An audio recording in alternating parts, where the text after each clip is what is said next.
Hello दोस्तों, कैसे हैं आप। आज की कहानी का नाम है बर्ताव। प्रीति रसोई से पसीना पोंछते हुए निकली थी कि उसे बगल वाले कमरे से फुसफुसाने की आवाज़ आई। प्रीति ने कमरे में झांका तो देखा कि सास साधना जी अपनी बेटी से धीमी आवाज़ में फ़ोन पर बात कर रही थी। बेटा रेनू, हमारा क्या आज नहीं तो कल चले जाएंगे, मगर तेरी भाभी को इतनी समझ तो होनी चाहिए कि अपनी सास को अच्छा अच्छा खाना खिलाए। जब देखो रोटी सब्जी दाल चावल यही बनाती रहती है। क्या रोज रोज ये खाना भाता है। तेरी भाभी सुबह 7 बजे उठती है। घर की लक्ष्मी को सुबह सूरज निकलने से पहले उठ जाना चाहिए, मगर उसे कौन समझाए। कपड़े धोने के लिए मशीन लगाती है, झाड़ू पोछा बर्तन सभी को बाई लगा रखी है। ठाट बाट तो देखो महारानी के। हम तो हमेशा हमारे कपड़े हाथ से ही धोते थे, और काम वाली बाइयों के काम भला किसे पसंद आते हैं। प्रीति ने सब कुछ सुना और अपने कमरे में आकर बैठ गई। उसकी आंखों में आंसू थे और वो अतीत में खो गई, जब वो शादी करके इस घर में आई थी।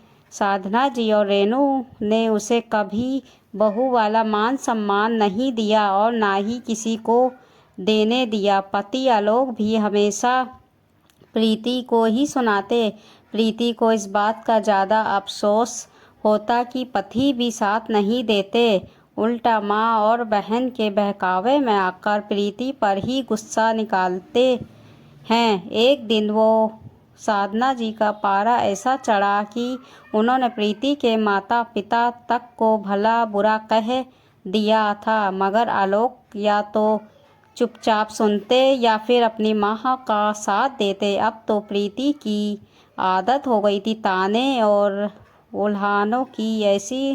ऐसा नहीं है कि प्रीति को गुस्सा नहीं आता, मगर पलट कर जवाब देना उसके संस्कारों में नहीं था। प्रीति मन ही मन कुर्ती मैके में भी नहीं बता सकती थी। उसके माता पिता की उम्र हो चली थी, इसलिए कि वो उन्हें कोई टेंशन नहीं देना चाहती थी। पति आलोक का तबादला दूसरे शहर में हो गया था, जिस वजह से दोनों वहाँ जाकर बस गए। दूसरे शहर में आकर 6 महीने ही हुए थे कि सासू माँ साधना जी को हार्ट अटैक आया और साधना जी का ऑपरेशन करवा कर सासू माँ और ससुर जी को आलोक यहीं ले आए।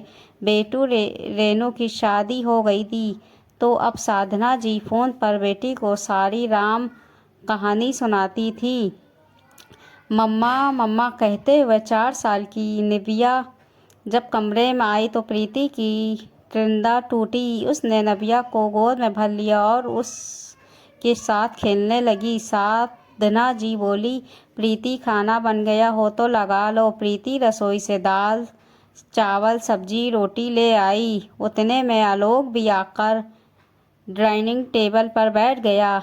आलोक को देखते ही साधना जी बोली, मुझे तो आजकल खाने में कोई स्वाद ही नहीं लगता। ये बीमारों वाला खाना रोज रोज खाया नहीं जाता। आलोक बोला, माँ आपको तला हुआ और चटपटा खाना खाने के लिए डॉक्टर ने मना करके रखा हुआ है, इसलिए प्रीति रोज ये खाना बनाती है। पकौड़े बड़ा समोसे ये सब हम भी नहीं खा रहे हैं, बल्कि आपको तो ये सोचना चाहिए कि मेरी वजह से घर में तला खाना बन ही नहीं रहा है और कोई नहीं खा रहा है।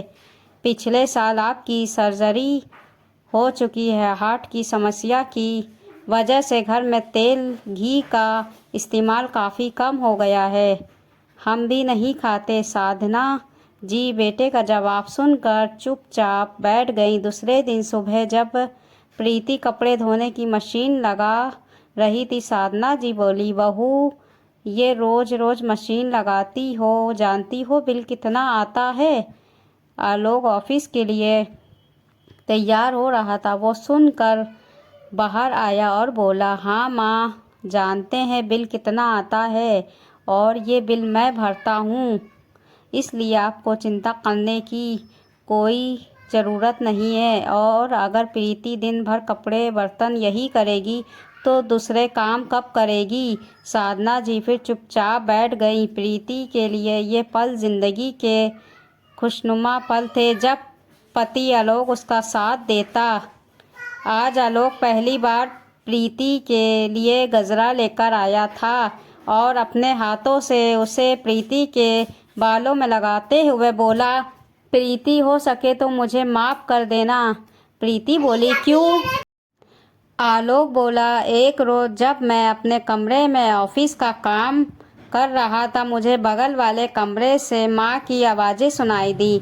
वो रेनू को तुम्हारे खिलाफ बातें बता रही थी और मैं जब कमरे से बाहर आया तो मैंने तुम्हें ये सब सुनते देखा। तुम अपने कमरे में आकर रो रही थी। तब मुझे अपनी गलती का समझ आया था कि अब तक मैंने जाने अनजाने में कितनी बार तुम्हारा दिल दुखाया होगा। प्रीति बोली, आप सब समझ गए और आपने मेरा साथ दिया। ये मेरी ज़िंदगी के सबसे खुशनुमा पल है, मैं इन्हें कभी नहीं भूलूंगी। दोस्तों, ये कहानी कैसी लगी? कहानी अच्छी लगी हो तो कहानी को लाइक, सब्सक्राइब, शेयर ज़रूर कर दीजिएगा। मिलते हैं अगली कहानी के साथ।